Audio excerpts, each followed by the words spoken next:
adaptation initiatives with particular reference to governments, non-governmental organizations, private sector engagement, community engagement. Then I'll follow up with the funding and investment for climate change adaptation in Africa, and I'll provide some concluding remarks and recommendations.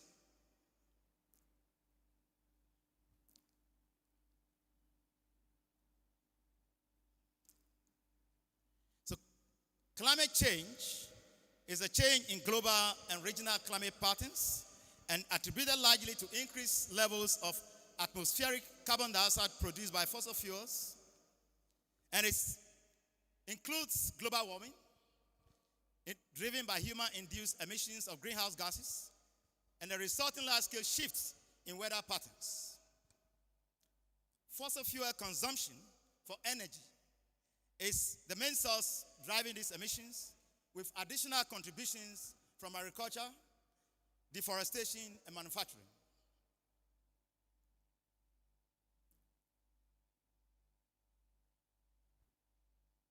Two basic response strategies have been emphasized by the United Nations Framework Convention on Climate Change, and these are mitigation and adaptation. Mitigation refers to limiting climate change by decreasing carbon dioxide emissions, and adaptation is finding ways by which we can alleviate these impacts. In the past, mitigation has attracted a lot of attention, but now the attention is more on adaptation, following the Intergovernmental Panel on Climate Change Third Assessment Report. The importance of climate change adaptation in Africa is a matter of urgency and survival. Despite its minimal contribution to greenhouse gas emissions, Africa experiences devastating impacts of climate change. For example, Ghana's contribution to global greenhouse gas emissions is small, with emissions on per capita basis at 24% on the global average. From rising temperatures to extreme weather events and biodiversity loss, these changes threaten the stability of ecosystems, food security, public health, and the livelihood of millions of Africans. According to the IPCC, increases in global warming between 1.5 degrees Celsius to 2 degrees Celsius will cause severe environmental shocks throughout the continent that will ultimately increase poverty, reduce food production, and increase food insecurity. The recent World Bank's and country report on Ghana revealed that at least 1 million more people in Ghana could fall into the poverty trap due to climate-induced disasters, and that income for poor households could be reduced by up to 40% by 2050 if actions are not taken to avert the impact of climate change. I'll provide some brief on the indications of climate change with reference to temperature increases, changes in precipitation patterns, extreme weather events, rising sea levels. Temperatures have changed across the continent over the past 30 years. For example, in the Sahel region, temperatures have risen by nearly 1.5 degrees Celsius since the late 1980s. In East Africa, the Great Lake region has witnessed temperature increase of 0.2% per decade since the late 1960s, and this has implications for rainfall patterns and aquatic ecosystems in the region. Rainfall patterns have also changed, and this has affected agricultural cycles, reduced food production, and threatened food insecurity on the continent.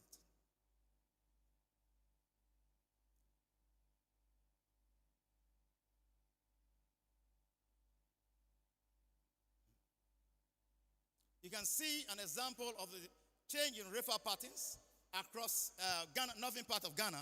Here we have the Tamale district, West Gonja district, and then we have West Mamprosi districts. Over the period 1987 to 2017, we see how erratic the rainfall patterns have been across over the period. And this is an indication of what is happening across the whole continent.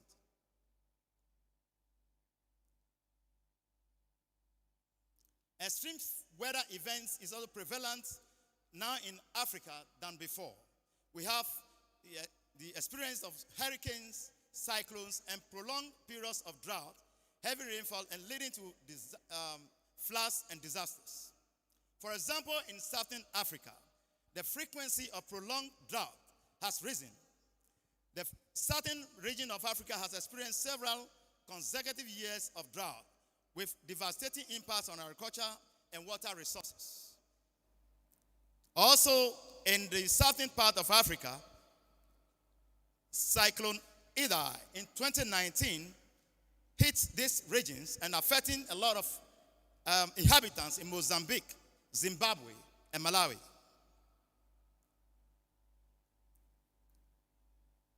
Rising sea levels is also prevalent, and we see that happening. And satellite data shows that sea levels have risen by approximately 3 to 5 milliliters per year. Also, coastal regions of West Africa, including Senegal, Mauritania, and Nigeria, are particularly vulnerable to sea level rise, with higher rates of rise than the global average. In East Africa, countries like Kenya and Tanzania face threat of saltwater intrusion into farmlands and freshwater sources due to rising sea levels in the Indian Ocean.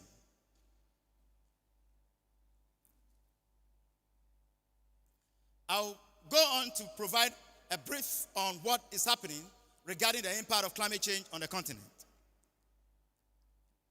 For example, in Kenya, climate change affected agriculture, water resources, and health in diverse ways. We see a lot more of the spread of waterborne diseases like malaria, heat-related illnesses like heat stroke becoming more common. Senegal also faces coastal erosion. The climate change is also affecting agriculture and the fisheries. We see in Senegal, for example, the Senegal's fishing industry is threatened as rising sea temperatures force fish to migrate to cooler waters, affecting the fish stock in the region. Ethiopia is also affected by the impact of climate change in the area of agriculture through drought, water scarcity, and most importantly, the ecosystems of Ethiopia has been affected. And for example, the Simien and Bali Mountains are affected drastically, and this disrupts the biodiversity system and land use practices in the area. Last 4 days, we witnessed what happened in Zimbabwe. At least 100 elephants perished due to drought at the One National Park. And this park is the largest park and the protected home to about 45,000 elephants in Ethiopia. Just last 4 days, the elephants are dying. And this has affected a lot more elephants, but 100 of them perish. Now I want to move to what governments are doing in respect of climate change. Governments, non-governmental organizations, private sector, and community engagement are key in adaptation to climate change. In general, African countries are involved in policy formulation, integration into development planning, resource allocation, that's securing funding for climate change adaptation and mitigation, coordination with external stakeholders, capacity building in this area. We also see governments involved, or the ministries involved in data collection, enacting climate-related laws and regulations, involving themselves in international negotiations or agreements and meetings, just like what happened in Dubai recently, and then involving the community in this whole fight against climate change. In particular, Kenya has come out with the Climate Change Act in 2016. The Act provides a legal framework for addressing climate change and established the Climate Change Council and Fund to oversee and finance climate-related activities. We also have the Climate Change Action Plan in Kenya. That's over the period 2018 to 2022, which just passed. In Kenya, the Kenya Meteorological Department, in collaboration with international partners, has established early warning system for extreme weather events. And this provides alerts to communities at risk, enabling them to evacuate or prepare for disasters. Senegal is also finding ways by which to adapt to climate change, and Senegal is promoting climate-resilient agriculture, just as in other parts of the continent.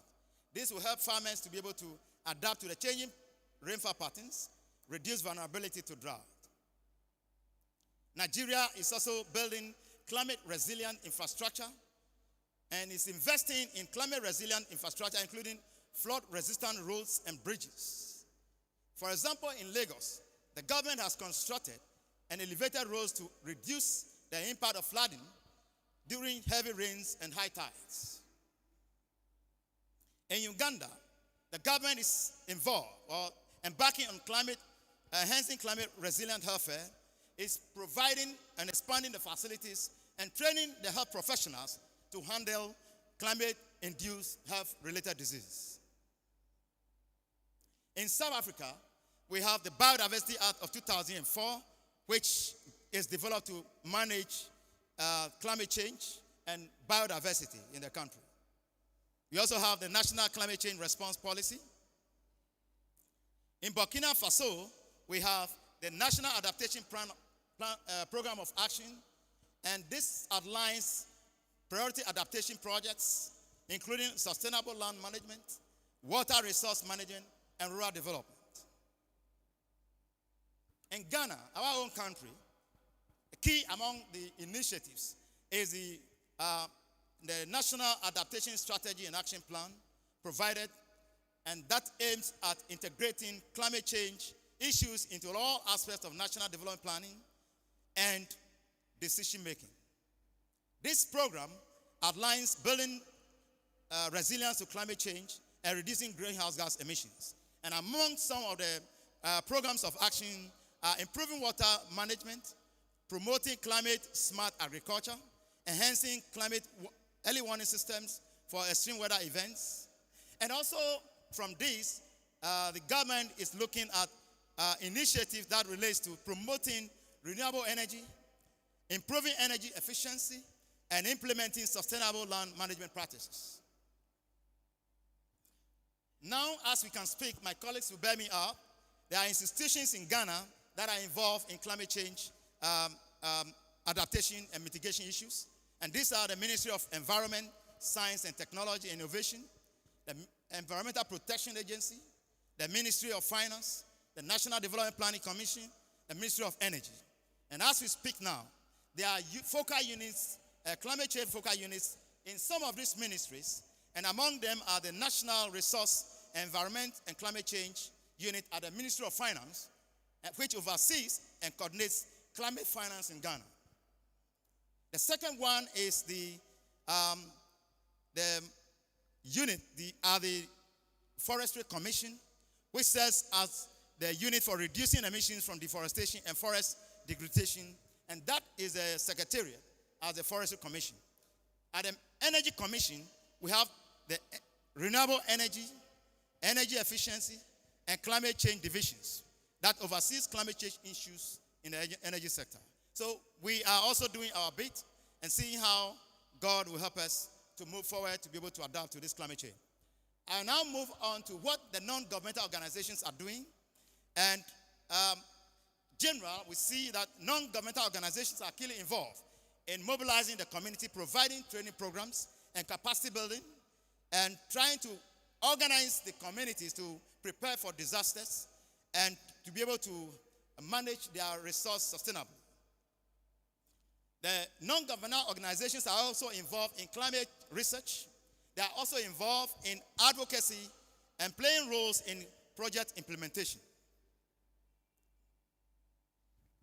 The non-governmental organizations collaborate with government agencies, international institutions, and stakeholders and provide expertise for effective climate adaptation.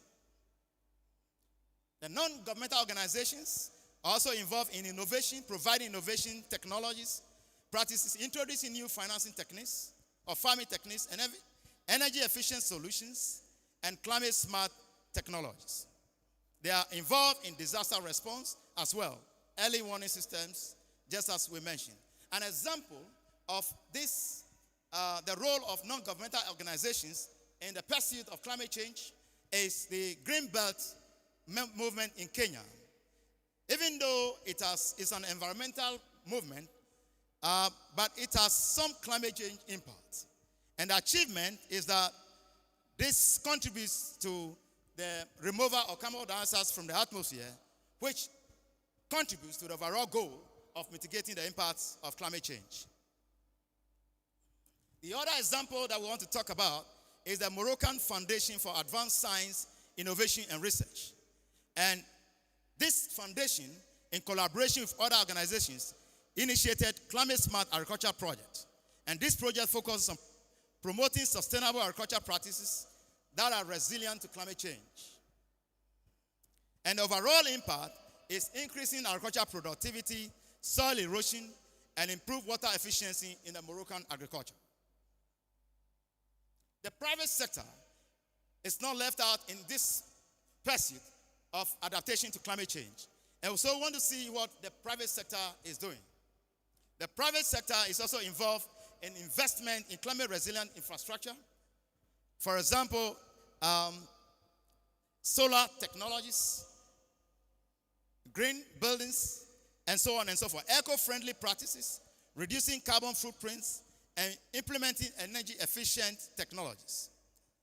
The private sector is also involved in climate-resilient agriculture, water management and conservation, ecotourism and conservation.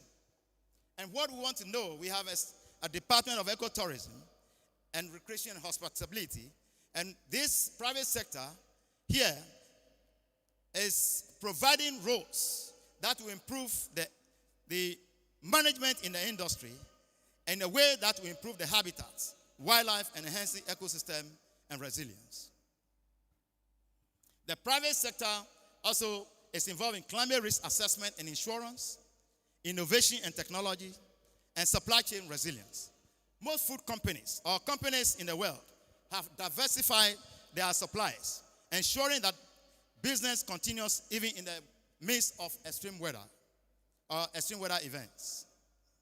An example of the project, private sector project implemented in Africa, is the solar-powered irrigation climate resilient agriculture in Mali. And the overall objective is to enhance agricultural productivity, reduce vulnerability to drought, and promote sustainable farming with solar-powered irrigation. The overall impact and benefits is increased agricultural productivity, climate resilience, reduce environmental impact, provide economic empowerment to women and the vulnerable group, renewable energy adoption, and adoption of sustainable agriculture. The community is not left out in all this whole issue of climate change, and the community provides knowledge in a way that the communities provide insights to adaptation effectiveness. The community's involvement ensures context-specific strategies in the adaptation process. The community fosters responsibility and sustainable results. The community practices enrich adaptation measures. The community empowered are self-resilience, and that the inclusion of the communities ensures that the marginalized voices are heard.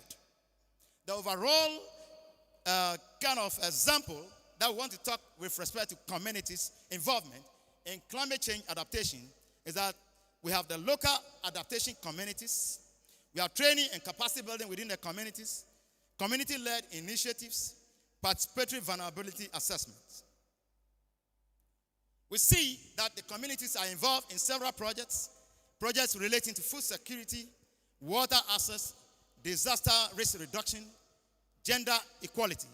And with respect to gender equality, we see that these communities provide that priority or gender equality by engaging women in addressing gender-specific vulnerabilities or vulnerabilities that are specific to women, the young and the old.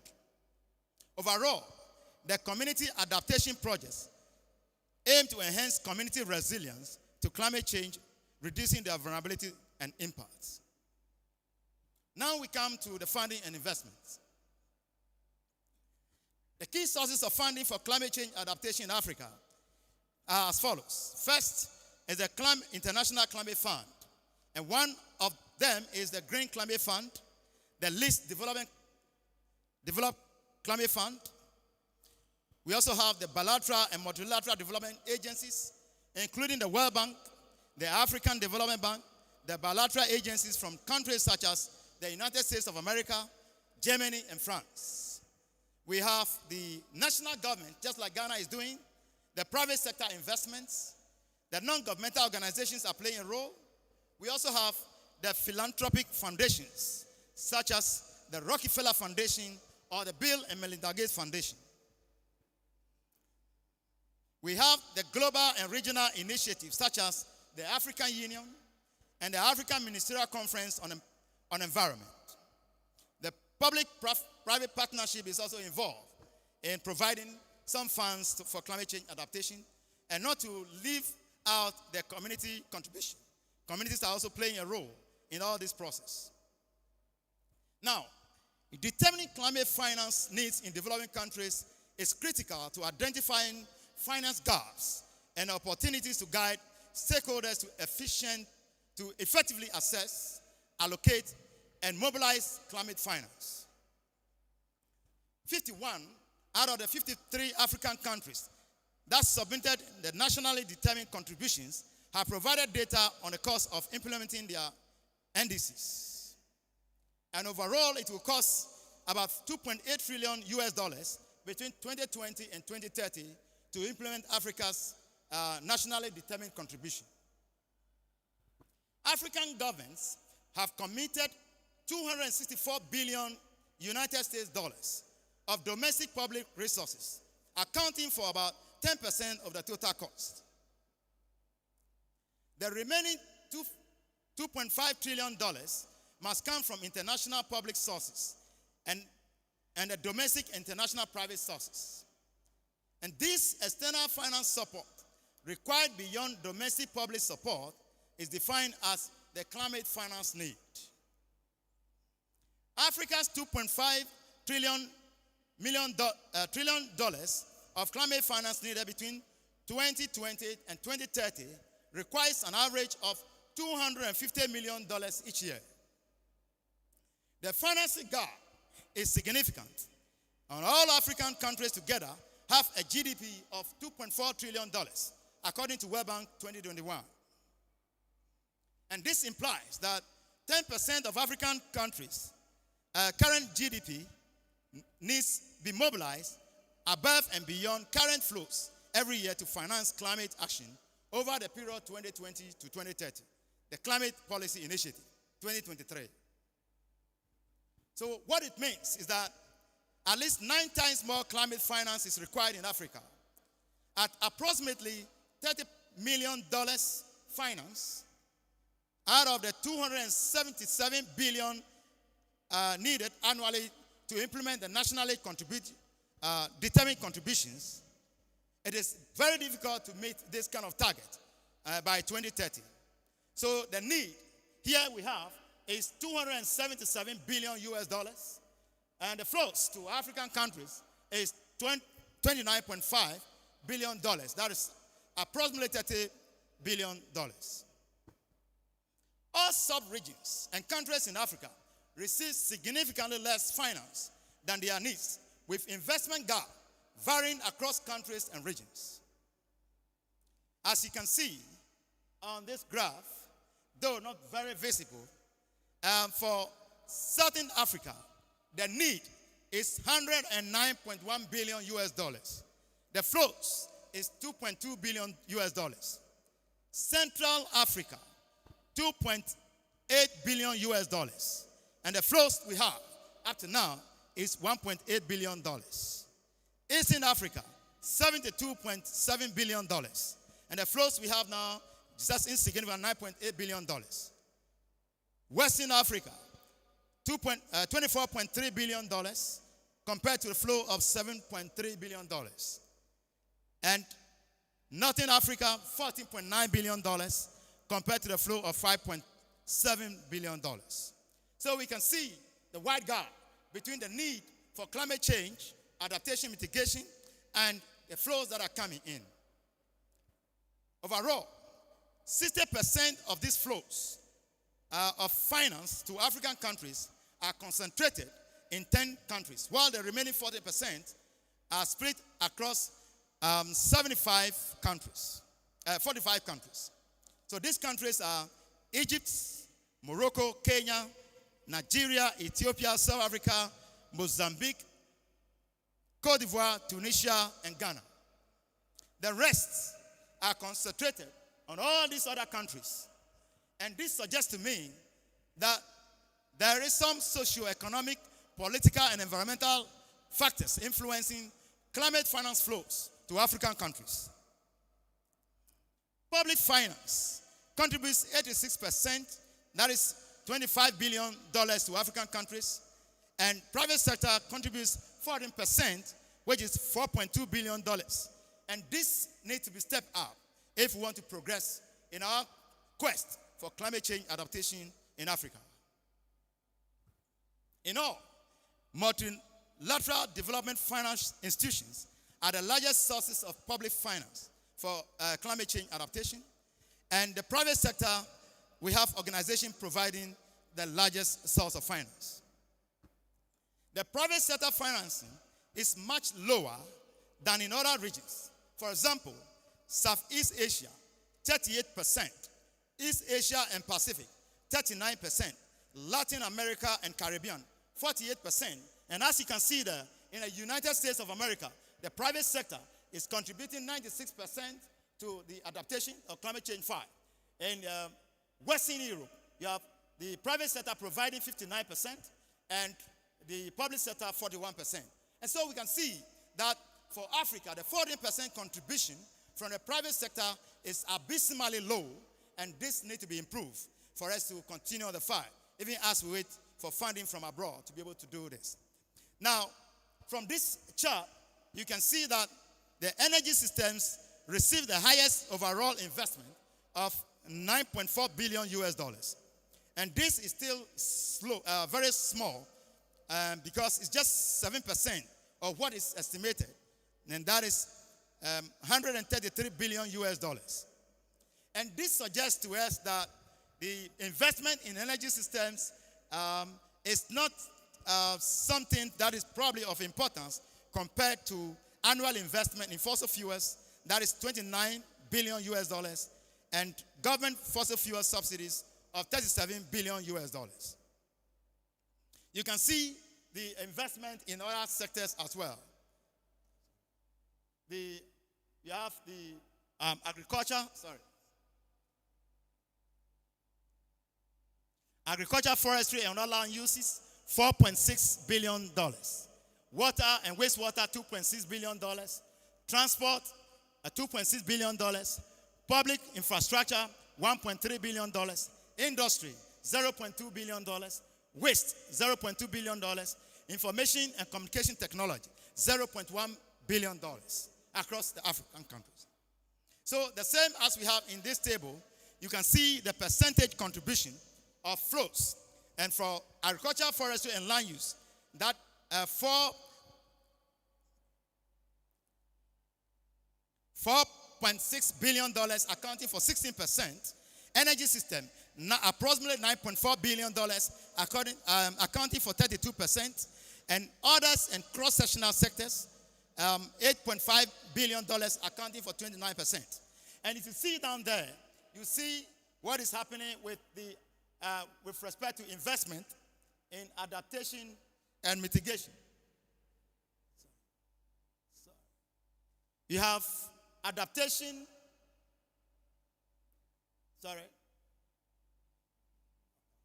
Yes.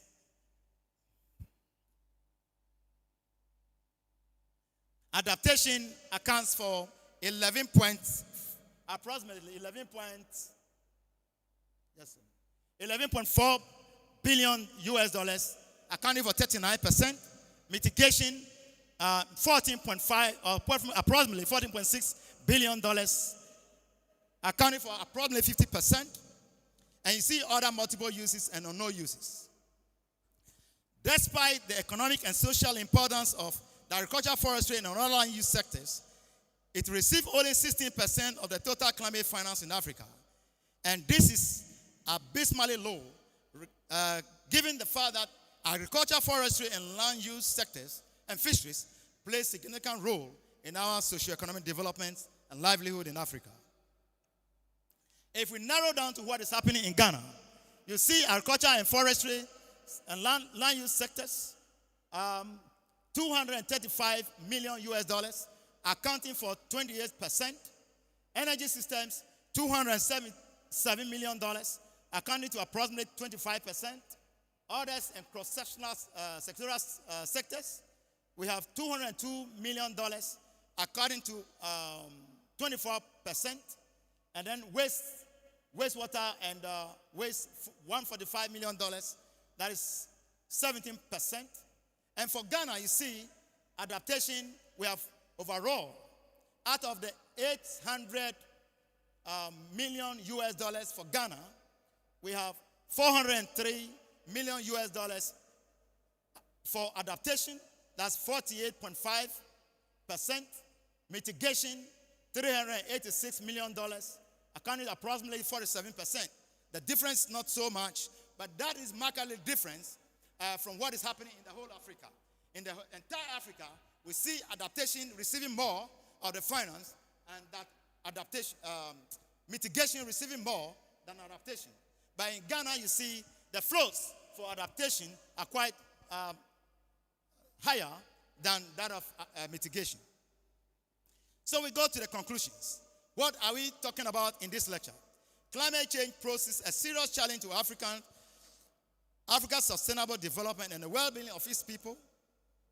The continent, despite contributing little to global greenhouse gas emissions, faces the great impacts, including temperature increases, erratic rainfall, rising sea levels, and frequent extreme weather events. These impacts threaten agriculture, water resources, health, and ecosystems. And this, in all, we see them affecting the buildings we put up and infrastructure, hydropower production, food security, and coastal and agricultural livelihoods. The United Nations Convention on Climate Change poses that developing economies should be supported by the developed countries via official development assistance in meeting the cost of adaptation to climate change effects. Africa, being the poorest continent and greatly impacted by climate change, receives less than 12% of the climate-related funds globally. Though governments, NGOs, private sector, international donors are taking proactive steps to improve upon our adaptation, there is a need for interventions to be able to provide that climate adaptive capacity enhancement and climate risk reduction on the continent. So what are the recommendations from this talk?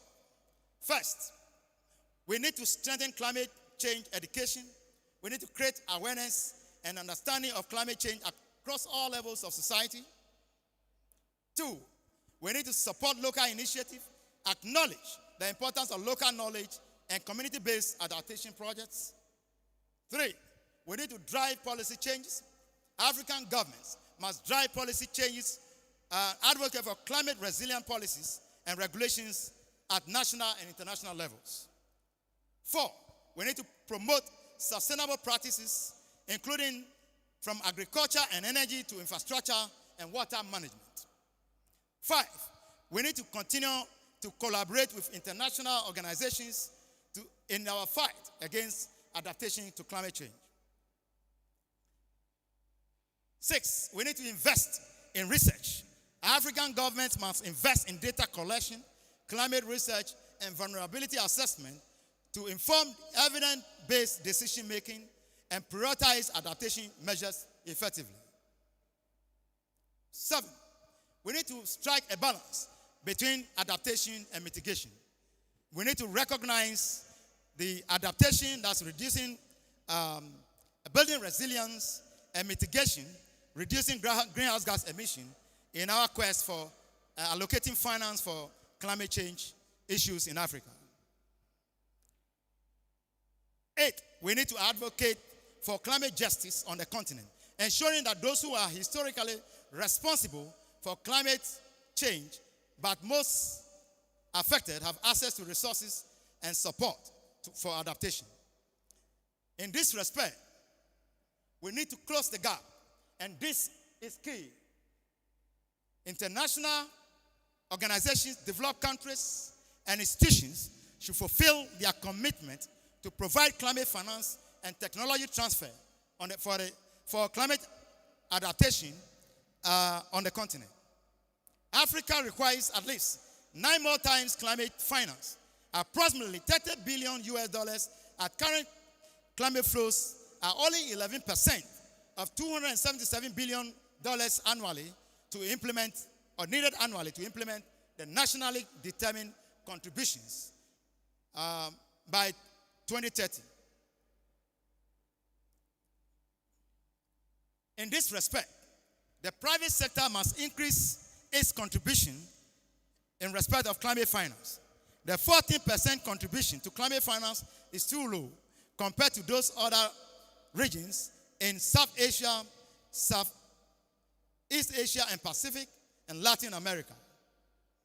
And due to the importance of the agriculture, forestry, and other land use sectors and fishery sector, we need to pay particular attention to this sector in our allocation of finance to climate change.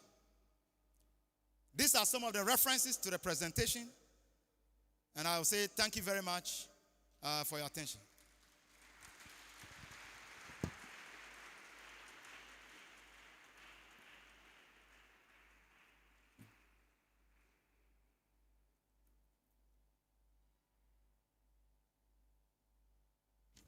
Thank you very much. May we have a round of applause for that, please? That was a beautiful work he did. Being on your feet for close to an hour is a lot of hard work, and we want to express our thanks very much to Professor Kuwornu for that wonderful presentation, helping us to see the effect of climate change on every one of us over here. Thank you so much. Thank you so much. Before we get into the open forum, questions and comments, we'd like to cool down with a song, a musical interlude, and we're going to have one Araya Africa sing for us.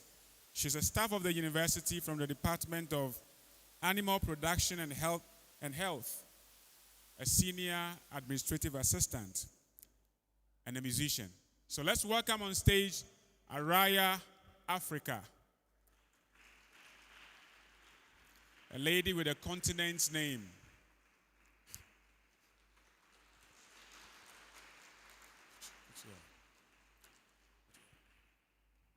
Thank you. Good afternoon. My name is Araya Africa. I'm officially known as Edith. I'm an SAA at the Department of Animal Production and Health. And briefly, let me say this. When I was told I was coming to sing, I kept thinking about it. I didn't know what to do or what to sing. But yesterday, I was sitting on my bed, and I was thinking of this moment. And it occurred to me that we are all, sorry to say this, but if we drop the titles, we are all normal human beings with so many issues going on with us in our lives. And I am one. I have so many things going on at this moment, and I'm learning to trust God. So I'm just bringing a voice of hope, which says it's so sweet to trust in Jesus.